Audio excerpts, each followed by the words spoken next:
Ladies and gentleman, இந்த கம்பெனிக்கு என்ன மேனேஜிங் டைரக்டரா தேர்ந்தெடுத்த நாள்ல இருந்து இன்னைய வரைக்கும் என்னுடைய கடமையை நான் சரியா செஞ்சிருக்கேன்னு நினைக்கிறேன். எனக்கு உடல்நிலை சரியில்லாத காரணத்தினாலும் இளைஞர்களுக்கு வழிவிடணுங்கிற நோக்கத்தினாலும் இந்த பதவியிலிருந்து நான் ஓய்வு பெறலாம்னு நினைக்கிறேன். இருந்தாலும் உங்க உடம்புக்கு ஓய்வு தேவைங்கிறதுனால என்ன நான் சமாதானப்படுத்திக்கிறேன். ஒரு சின்ன ரிக்வெஸ்ட். என்ன? என் ரெண்டாவது பையன் விக்ரம நீங்க எம்டியா நியமிக்கணும். மாப்பிள, மெம்பர்கள்லாம் சேர்ந்துதான் எம்டியை தேர்ந்தெடுக்கணுமே தவிர நானா நியமிக்க முடியாது. அது தெரியுமா உங்களுக்கு? எனக்கு தெரியாத சட்டமா? நீங்க சிபாரிசு பண்ணா யாரு எதிர்த்து பேச போறாங்க? மன்னிக்கணும், சிபாரிசுங்கிற வார்த்தையே ஊழலின் முதல் படின்னு நினைக்கிறவன் நான். என் பையன் ராஜா நின்னா கூட நான் ரெக்கமெண்ட் பண்ண மாட்டேன், தெரியுமா? மாப்பிள, எல்லா மெம்பர்களும் சேர்ந்து விக்ரம தேர்ந்தெடுத்தா என்ன விட சந்தோஷப்படுறதா வேற யாரும் இருக்க முடியாது. என் ஓட்டு கூட விக்ரமுக்கு தான். வரட்டுமா? கேன பையன் என்கிட்டயே நியாயம் பேசுறான். எனக்கு தெரியாதா இவனுக்கு யாருன்னு? ஏன்டி வரும்போது எரிச்சலா வரீங்க? வரும்பொழுது வழியில மிளகா பஜ்ஜி சாப்பிட்டு வந்த, அதான் எரியுது. போடா, உங்க மாமங்கிட்ட சொல்லி உன்னை எம்டி ஆக்கலான்னு பார்த்தேன். அவன் முடியாதுங்கிறத சொல்லாம சொல்லிப்பா. தம்பிய எம்டி ஆக்க போறீங்களா? இந்த காலத்துல எந்த பதவிக்கு எவன் ஆசைப்படுறது விவசாயே இல்லாம போச்சுப்பா. நான் என்னடா சீஃப் மினிஸ்டர் ஆக்கணும்னு ஆசைப்பட்டேன், எம்டி ஆக்கணும் தானே ஆசைப்பட்டேன். குடிகார பையல. நான் ஏன்பா குடிக்கிறேன்? உண்மையை சொல்றதுக்காக. நீங்க ரெண்டு பேரும் பண்ற அக்கிரமத்தை வெளியே சொல்றதுக்காக குடிக்கிறேன்ப்பா. என் வயிற்றுல கிளப்பாதரா. நான் தாண்டா இந்த கம்பெனிக்கு எம்டி ஆயிருக்கணும். ஆனா உங்க தாத்தா சுந்தரவதனம் அந்த அநாத பைய விஸ்வநாத்துக்கு என் அக்காளை கட்டி கொடுத்து அவனை வீட்டோட மாப்பிள்ளை ஆக்குறது இல்லாத அவனையும் எம்டியா வேற ஆக்கிட்டாரு. விக்ரம எம்டி ஆக்கி அந்த ஆறாத புண்ணை ஆத்திக்கலான்னு பார்த்தேன். மேலும் குத்தி குத்தி புண்ணாக்குறானுங்களே. Don't worry daddy. ஏன் நீ வேற வந்து தனியா குத்த போறியா? அதுல டாடி, ராஜா நிச்சயமா எம்டி ஆக மாட்டான்.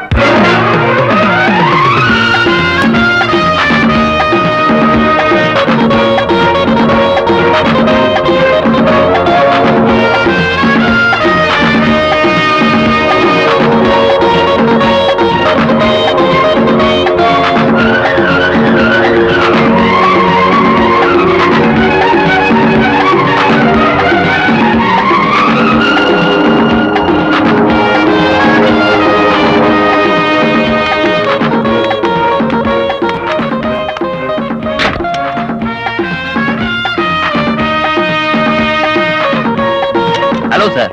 ஹாய் சேகர். உங்ககிட்ட கொஞ்சம் தனியா பேசணுமே. ட்ரெஸ்ஸிங் ரூம்ல இருக்க வாங்க. தேங்க்யூ. வரேன் சார். என்ன தலைவரா, இவ்வளவு நேரமா உட்காந்துட்டு இருக்கோம், ஆளையே காணோம். அவன் நிச்சயமா இந்த பக்கம் தான் வருவானா? இதான் ரூட், இந்த பக்கம் தான் வரணும். டேய், அது பார், அதான் வண்டி. அவன் தான். கவனிச்சுக்க. நீங்க போங்க தலைவரை, நாங்க பாத்துக்கிறோம்.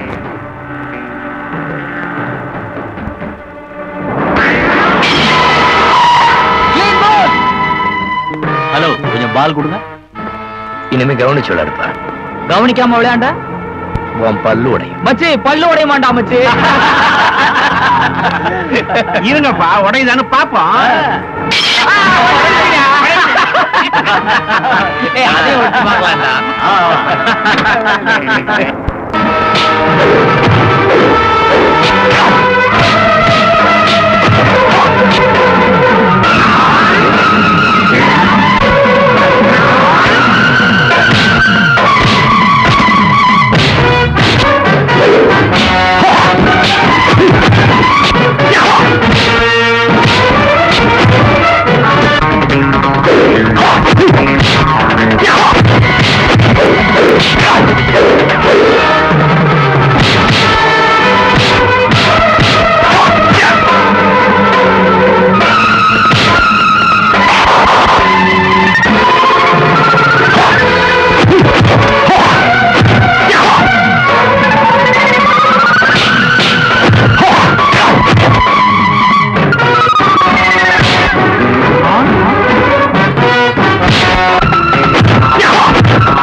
சொன்ன பல்லு உடையன்னு.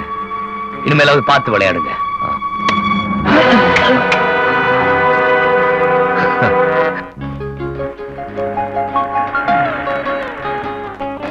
போங்க டாடி, படம் நல்லாவே இல்ல. என் ரெக்கார்ட் நோட்புக்கே வீணாக்கிட்டீங்க. நல்லாதானமா இருக்கு, பாரு பினிஷ் பண்ணோன்னு பாரு எப்படி இருக்குன்னு. என்னது போட்டிருக்கீங்க? ப்ரொஃபசர் என்னதானே திட்டுவாரு. போட்டது போதும், கொடுங்க இப்படி. குடும்பம் வரைஞ்சு போடுங்க.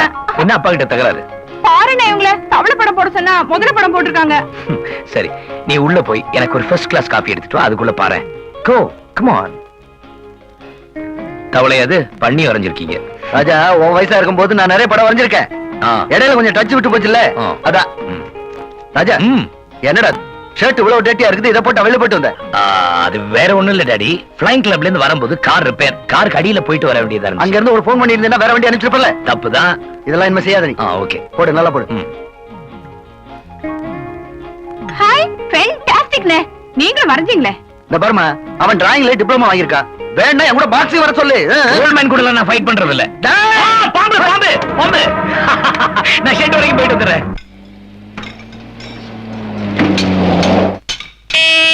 இதோ வந்துட்டேன்.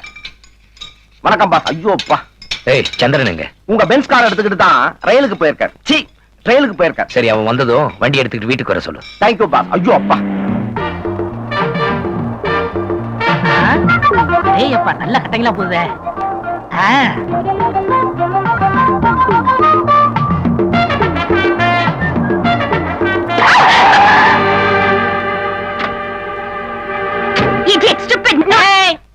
இடிச்சேன் இடியட்னா சரியா போச்சு. அப்புறம் பேசக்கூடாது. பல்ல உடைக்காம இருந்ததுக்கு சந்தோஷப்படு.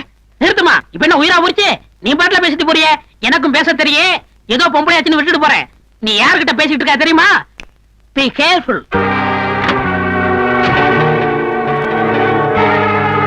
யாரு அவன்? அந்த காரு பிரபல மில்லதிபர் விஸ்வநாத் இருக்காருல்ல, அவருடைய கார் தான். அநேகமா அவருடைய பிள்ளையாத்தான் இருப்பான்.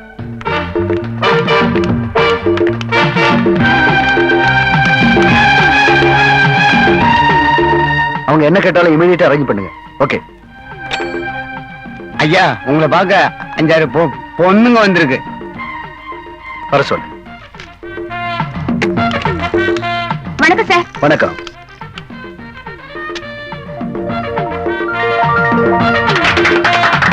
தேங்க்யூ.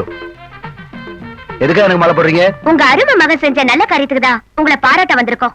நீங்க எல்லாம் பாராட்டுற அளவுக்கு என் பையன் என்னமா நல்ல காரியம் செஞ்சா? சொல்லுங்கடி.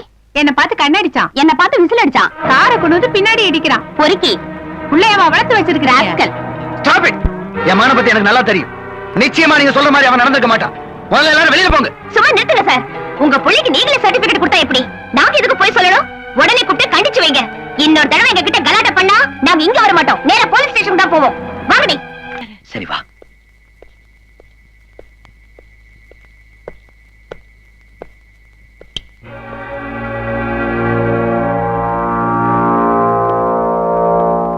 ஏமா, அவன் செய்யற திருட்டு வேலைக்கெல்லாம் நீ உடந்தையா இருக்கிய? என்ன முழிக்கிற? மணி என்ன இப்போ? இல்ல டாடி, இன்னைக்கு ஜனவரி 1 இல்லையா, அதான் அண்ணன் கொஞ்சம். ஒன்னா கேட்ட போகல போகல. ராஜா, உன்னை பத்தி நான் ரொம்ப பெருமையா நினைச்சிட்டு இருந்தேன். உங்க பெரும் பண்ணிருக்கே. பொண்ணுல கிண்டல் பண்றது தான் கார் எடுத்துட்டு வெளியில போறிய? டாடி, ஒரு பார்ட்டியில பாய்ஸ் கேர்ள்ஸ் கிண்டல் பண்றதும் கேர்ள்ஸ் பாய்ஸ் கிண்டல் பண்றதும் சகஜம் தானே? எதனா சகஜம்? ஊர்ல உள்ள பொண்ணுங்கள்லாம் ஆபீஸ்க்கு தேடி வந்து உங்க பிள்ளையோட லட்சணத்தை பாருங்கன்னு கம்ப்ளைண்ட் பண்றாங்க. ஏன் மேல கம்ப்ளைண்டா? ஆமாண்டா, காலையில பென்ஸ் கார் எடுத்துக்கிட்டு ரோட்ல போற பொண்ணுங்களை கிண்டல் பண்ணி பேசியிருக்கேன். ஓ டாடி, இது ராங் நம்பர். நம்ம பென்ஸ் வண்டி ஒரு வாரமா ஷெட்ல நிக்குதுன்னு உங்களுக்கே தெரியும்ல. ஆமா, ஒரு வாரமா பென்ஸ் கார் ஷெட்ல இருக்க.